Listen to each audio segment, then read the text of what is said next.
In last week's video, I taught you guys how to do the Obi Annie spin, which is this little maneuver right here. If you want to learn how to do that, there's a little video card popping up right now. Go check that out first, or not, up to you. Also, thank you so much for the massive amount of support on last week's video. Like, that came out of nowhere, and I super appreciate it. Thank you. So before we get started with any extra flourishes, I'm gonna teach you guys how to loosen up your wrists. We're gonna loosen up both because you have to. Woo! Yeah, boy. My buddy let me borrow his Luke Skywalker lightsaber. So we got 2 NeoPixels this video. How cool is that? So one of my favorite methods to loosen up the wrist and kind of get in that saber spinning mode is double basic spins. A basic spin is literally just this motion right here. Super simple.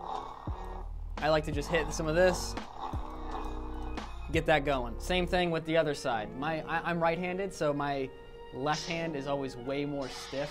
Shut up. And it's kind of a pain to get back in, so it's not... Ow, frick. See why you need to loosen up and get ready before you start like swinging all over the place and breaking things? Are you going to kill me? I would certainly like to. Just start spinning, try not to hit yourself. That's really all you can do. When you're learning to be a Jedi, that's the main goal. Is try something new and also try not to give yourself severe brain damage at the same time.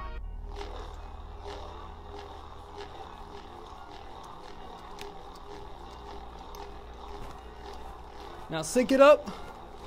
Oh, oh, oh. Spread it out.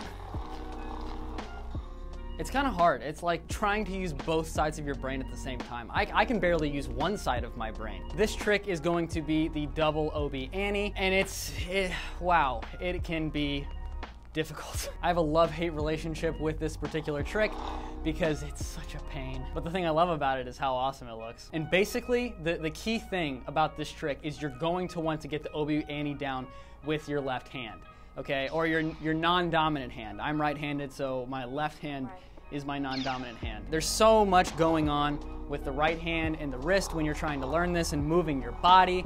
It takes muscle memory, and it's the same exact thing with this one. So to kind of give you an idea, you can tell it's not as clean as doing it with the right hand, but it's there. You can tell. So how you want to knock it out with 2 sabers is, I like to start like this. It puts me in a nice starting stance for the saber. And if you have 2 lightsabers, put the heavier one in your dominant hand. It makes it so much easier. If you have a lighter one, at least in my experience, it's easier to manipulate and not smack yourself with. It's just the Obi Annie, but you're mirroring your dominant hand with your non-dominant hand. This is a lot of the hips. I try not to move my feet quite as much on this one. Less pivoting, more hip action from side to side, just because I don't want to take my ankles off. I actually really like my ankles. They're one of my best features. One way to help break it down is if you start and pause at every intersection. And then eventually you'll be able to just keep it going.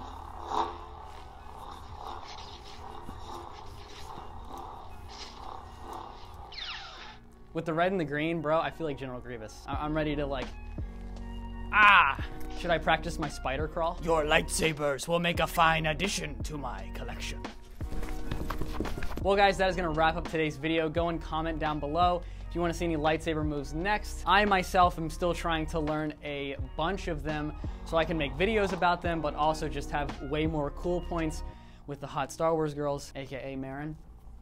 Marin, did you see what I did with this? Was it cool?